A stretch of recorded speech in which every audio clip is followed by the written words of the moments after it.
Hi friends, ఎలా ఉన్నారు? ఒకరిని తిట్టడం, అరిచేయడం, మనమే కరెక్ట్ అని అనుకోవడం, ఇది మనందరికీ చేసే అలవాటు ఉంది. అండ్ ఇలా ఉండటం కరెక్ట్ అనే అందరూ అనుకుంటాం. కానీ నిజానికి ఇలా ఉండటం వల్ల జీవితంలో గొడవలు, ఆర్గ్యుమెంట్స్ తగ్గుతున్నాయా? ఆలోచించండి. ఈ ప్రశ్న మనల్ని మనం ప్రతిసారి అడగాలి. తగ్గడం లేదు, ఇంకా పెరుగుతున్నాయంటే మనం మారాలి. అంటే ఇప్పుడు మనల్ని మనం రాంగ్ అనుకోవాలా? అలా అనుకుంటే అందరూ మనల్ని తప్పు అనుకుంటారు కదా అని మీరు అనుకోవచ్చు. కానీ అరవడం, కోపం తెచ్చుకోవడం, కించపరిచేలా మాట్లాడటం, దీనివల్ల ఉపయోగం లేనప్పుడు మనం వేరే దారిలో వెళ్ళి ఆర్గ్యుమెంట్స్ని తగ్గించాలి అనేది మనం తెలుసుకోవాలి. అది ఎలాగో మనకి చెప్పే పుస్తకమే how to win friends and influence people by Dale Carnegie. ఈ పుస్తకం 1937లో విడుదలైనప్పటికీ ఇప్పటికి కూడా బెస్ట్ సెల్లర్ లిస్ట్లో నిలిచింది. ఈ పుస్తకం ఎంతోమంది జీవితాల్లో ఎన్నో అద్భుతమైన మార్పులు తీసుకొచ్చింది. మీ జీవితంలో గొడవలు జరగకుండా ఆపడానికి, శత్రువుల్ని కూడా మిత్రులుగా మార్చుకోవడానికి, ఎవరి మధ్య అయినా అండర్స్టాండింగ్ పెంచేలా చేయడానికి, ఎదుటి వ్యక్తిని మీ మాట వినేలా చేయడానికి, అందరినీ ఆకర్షించడానికి, స్నేహం చేయడానికి డేల్ కార్నెగీ గారు ఈ పుస్తకం ద్వారా మనకి తెలియజేశారు. ప్రతి ఒక్కరూ తమ జీవితంలో ఒక్కసారైనా చదవాల్సిన పుస్తకాల్లో ఇది కూడా ఒకటి. అయితే ఈ కాలంలో మనకి పుస్తకాలు చదివే తీరిక ఉండడం లేదు కాబట్టి ఈ పుస్తకం యొక్క తెలుగు ఆడియో బుక్ని తప్పకుండా కుకు ఎఫ్ఎంలో ట్రై చేయండి. అంతేకాదు కుకు ఎఫ్ఎం ప్రస్తుతం 50% డిస్కౌంట్ కూడా ఇస్తుంది. అది కూడా లిమిటెడ్ టైం మాత్రమే. సో TGS50 అనే కూపన్ కోడ్ ఉపయోగించి 50% discount on first month subscription మీద పొందండి. మీ మనసుకు నచ్చింది వినండి. అండ్ ఈరోజు వీడియోలో ఈ పుస్తకంలో మనకి బాగా ఉపయోగపడే మాటల్ని ఇప్పుడు డిస్కస్ చేద్దాం, పదండి.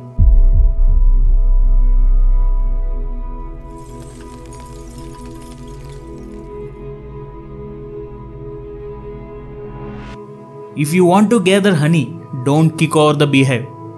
మీ ఎదురుకుండా ఒక తేనెపట్టు ఉంది. ఆ తేనెపట్టులో నుంచి ఇప్పుడు మీరు తేనె తీయాలి అని అనుకుంటున్నారు. మీ చేత్తో తేనె పట్టుని కొట్టారే అనుకోండి, తర్వాత తేనెటీగల అటాక్కి మనం పారిపోవాల్సి వస్తుంది. అందుకే తేనె పట్టు నుండి తేనెను తీయడానికి పొగబెడతారు, శరీరం అంతా కవర్ చేసుకుంటారు, స్లోగా ఆ తేనెను తీస్తారు. వైలెన్స్ కన్నా కూడా ఇక్కడ నాన్ వైలెన్స్ పనిచేస్తుంది. తేనె తీసుకోవాలి అన్న ఆతృతతో డైరెక్ట్గా వెళ్ళి తేనె పట్టును కొట్టడం ఎంత తప్పో, ఇతరులతో మాట్లాడుతున్నప్పుడు మీరు గొడవ పడటం, అరవడం కూడా అంతే తప్పు. 99.99% ప్రజలు విమర్శల్ని ఎదుర్కోవడానికి సిద్ధంగా ఉండరు. ఎవరు అవునన్నా కాదన్నా ప్రతి ఒక్కరు మంచి పేరు తెచ్చుకోవాలనే కోరుకుంటారు.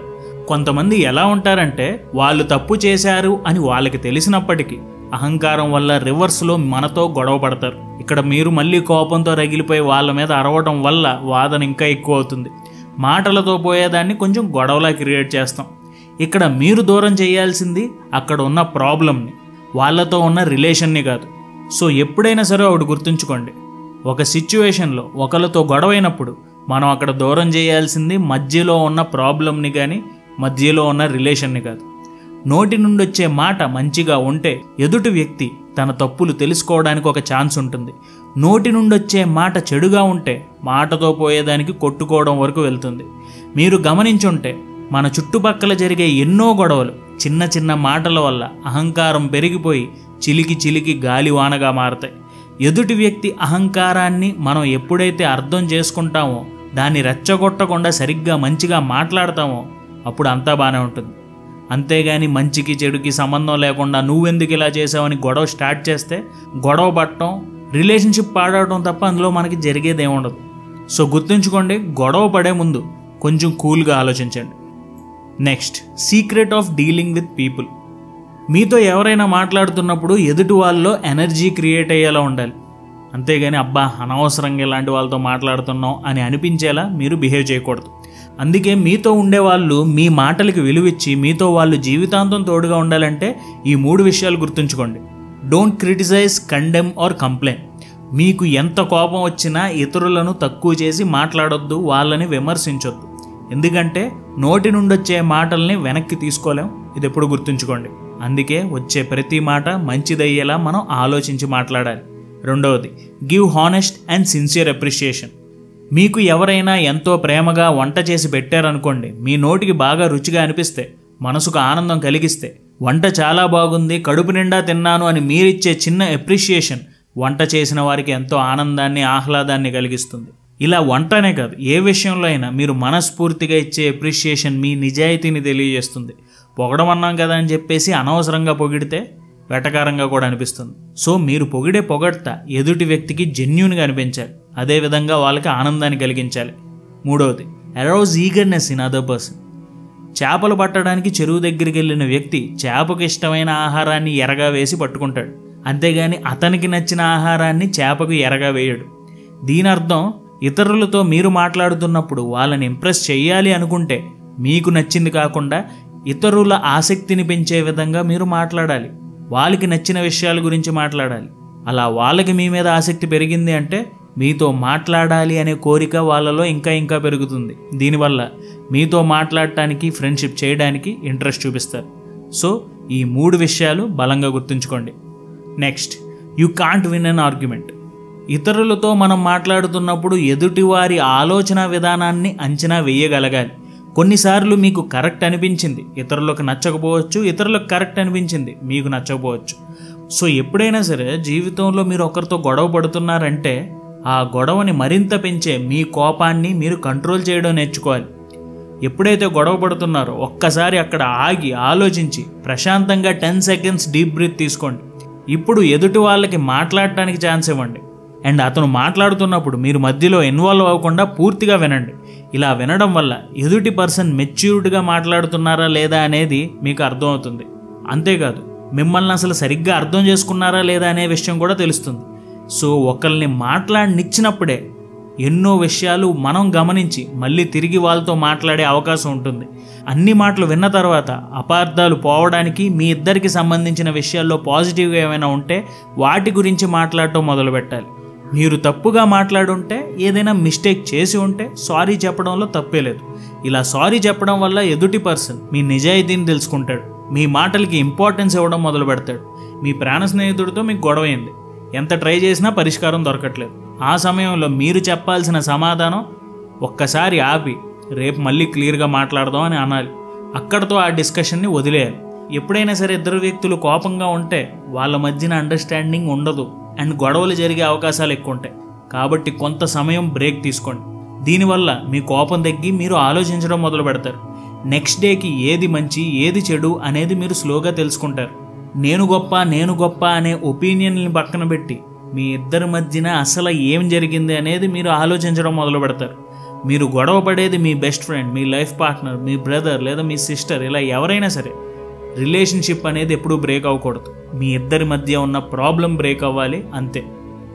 చివరిగా, if you must find fault, this is the way to begin. కాదు భయ్యా, ఎదుటి వాళ్ళు తప్పు చేస్తున్నారు, అది మనకు అర్థం అవుతుంది, కానీ దాన్ని నేను ఎలా చెప్పాలి? చెప్పకపోతే వాళ్ళు తప్పు చేస్తూనే ఉంటారు, ఒకవేళ మనం చెప్తే మనల్ని తప్పుగా అనుకుంటారు అని మనం చాలాసార్లు అనుకుంటాం, ఆలోచిస్తాం. డాక్టర్ ఆపరేషన్ చేసే ముందు పేషెంట్ ఆ నొప్పిని భరించడానికి మత్తుమంది ఇచ్చి ఆపరేషన్ చేయడం మొదలు పెడతారు. ఇక్కడ ఆపరేషన్ చేయడం అవసరం, ఎందుకంటే పేషెంట్కి వచ్చిన రోగాన్ని నయం చేయాలి. అదేవిధంగా పేషెంట్ నొప్పిని ఫీల్ అవ్వకుండా మత్తు ఇవ్వడం కూడా ఇంకా అవసరం. సేమ్ ఇలాగే ఎవరినైనా బాధ పెట్టే విషయాలు చెప్పాల్సిన సందర్భం ఎదురైనప్పుడు ఎదుటివారిని బాధ పెట్టకుండా చెప్పే విధానాన్ని మనం తెలుసుకోవాలి. నువ్వు వేసుకున్న డ్రెస్ బాగోలేదు, నువ్వు ఇలా మాట్లాడటం బాగాలేదు, నువ్వు సరిగ్గా మాట్లాడటం లేదు అని ఎవరికైనా చెప్తే వాళ్ళ మనసు పాడైపోతుంది, వాళ్ళు కోప్పడతారు, మనతో గొడవ పెట్టుకుంటారు. సో ఎవరికైనా సరే నీ డ్రెస్ బాగోలేదు, నువ్వు సరిగ్గా మాట్లాడటం లేదు, నీకు మాట్లాడటం రాదు, ఇలాంటి మాటలు చెప్పడం కంటే కూడా మీరు చాలా అందంగా ఉన్నారు, మీ డ్రెస్ బాగుంది, కానీ ఈ కలర్ కంటే కూడా వేరే కలర్ డ్రెస్ వేసుకుంటే మీరు ఇంకా బాగుంటారు అని చెప్పాలి. నీ బాడీ లాంగ్వేజ్ అంతా చాలా బాగుంది, కానీ నువ్వు మాట్లాడే మాటలో ఈ ఒక్క చిన్న చేంజ్ చేసుకో, చాలా బాగుంటుంది అని చెప్పడం మనం నేర్చుకోవాలి. ఇలా చెప్పడం వల్ల ఎదుటి వ్యక్తి నెగిటివ్గా అనుకునే అవకాశాలు తక్కువ. ఒక మనిషిలో తప్పుని ఎత్తి చూపే ముందు ఆ మనిషి చేస్తున్న మంచి పనులను కూడా మనం గ్రహించి వాటి గురించి మనం మొదలుపెట్టి ఆ తర్వాత మనం చెప్పాలనుకున్న నెగిటివ్ పాయింట్ని చెప్పాలి. మీరు ఒక విషయాన్ని కన్వే చేస్తున్నప్పుడు అది ఎదుటి వాళ్ళని హర్ట్ చేసే విధంగా ఉంటే ముందు నిజాయితీగా ప్రశంసించి తర్వాత అసలు విషయం గురించి మాట్లాడాలి. సో పాజిటివ్ విషయాల్ని చెప్పండి, తర్వాత నెగిటివ్ విషయాల్ని స్లోగా చెప్పండి. ఇదే పాయింట్. అండ్ ఇలా మనం వీడియో చివరికి వచ్చేసాం. ఈ వీడియో ముగించే ముందు ఒక్కసారి చెప్పుకున్న అన్ని పాయింట్స్ని రివైజ్ చేసేద్దాం. If you want to gather honey, don't kick over the beehive. మీరు తప్పు చేశారు అనే ఈ మాట ఎవరికి నచ్చదు. మీ నోటి నుండి వచ్చే మాట ఎంత మంచిగా ఉంటే అంతే మంచిగా మీ మాటల్ని అర్థం చేసుకుంటారు. చెడుగా ఉంటే అలాగే మిమ్మల్ని సరిగ్గా అర్థం చేసుకోరు. మనం ప్రశాంతంగా ఉండాలంటే ఎదుటి వాళ్ళ మనసుని నొప్పించకుండా, కోపంతో మాట్లాడి వాదనని పెంచకుండా సమస్యని ఎలా పరిష్కరించాలి అనే విధంగా మనం ఆలోచించాలి. Secret of dealing with people. ఎదుటి వాళ్ళని అర్థం చేసుకుని సరైన విధానంలో మనసులో ఉన్నదాన్ని పాజిటివ్గా కన్వే చేస్తూ ఓపిక్గా ఎదుటివారి అభిప్రాయాన్ని విని సమాధానం ఇవ్వడం వల్ల సగం సమస్యలకి పరిష్కారం దొరుకుతుంది. మీరు పొగిడే చిన్న పొగడ్త వల్ల ఎదుటి వ్యక్తి జీవితంలో ఎదగడానికి, ఆనందంగా ముందుకు వెళ్ళడానికి అవకాశం ఉంటుంది. ఎదుటివారిని ఇంప్రెస్ చేయాలి అని అనుకున్నప్పుడు ఎదుటివారికి సంబంధించిన విషయాల గురించి మాట్లాడటం వల్ల వారిలో మీరు ఆసక్తిని రేపగలుగుతారు. You can't win an argument. మనలో చాలామంది చేసే మిస్టేక్ ఏంటంటే, ఒకరితో వాదిస్తున్నప్పుడు ఆ వ్యక్తి చెప్పేది పూర్తిగా వినకుండానే మనం మధ్యలో ఇన్వాల్వ్ అయిపోయి మాట్లాడేస్తాం. ఎప్పుడైనా సరే ఎదుటివారి అభిప్రాయాన్ని పూర్తిగా విన్న తర్వాత మన తప్పు ఏదైనా ఉంటే సారీ చెప్పి, ఆ తర్వాత మన ఇద్దరికి సంబంధించిన పాజిటివ్ విషయాల గురించి మాట్లాడి సిచ్యువేషన్ని కూల్ చేయాలి. గొడవ పరిష్కారం అవ్వాలంటే సైలెన్స్ అనేదే మంచి పరిష్కార మార్గం. ఇది గుర్తుంచుకోండి. If you must find fault, this is the way to begin. నెగిటివ్గా మాట్లాడాల్సిన సందర్భం వచ్చినప్పుడు పాజిటివ్ విషయాల గురించి మొదలుపెట్టి నెగిటివ్ విషయాన్ని ఎక్స్ప్రెస్ చేయాలి. ఇలా చేయడం వల్ల ఎవరి మనోభావాలు దెబ్బతినవు. ఎందుకంటే సైకాలజీ ప్రకారం మనిషి ఎలా ఆలోచిస్తాడంటే డైరెక్ట్గా నెగిటివ్ విషయాల్ని యాక్సెప్ట్ చేయలేడు. సో పాజిటివ్ విషయంతో మొదలుపెట్టి తర్వాత నెగిటివ్ విషయం చెప్పండి. అండ్ ఒకటి ఎప్పుడు గుర్తుంచుకోండి, positive mind creates good vibes and good vibes create great life. So ఇది ఫ్రెండ్స్ ఈరోజు వీడియోలో మీకు బాగా నచ్చిన పాయింట్ని నాకు కింద కామెంట్స్లో తెలియజేయండి. Thank you so much for watching our videos. జై హింద్.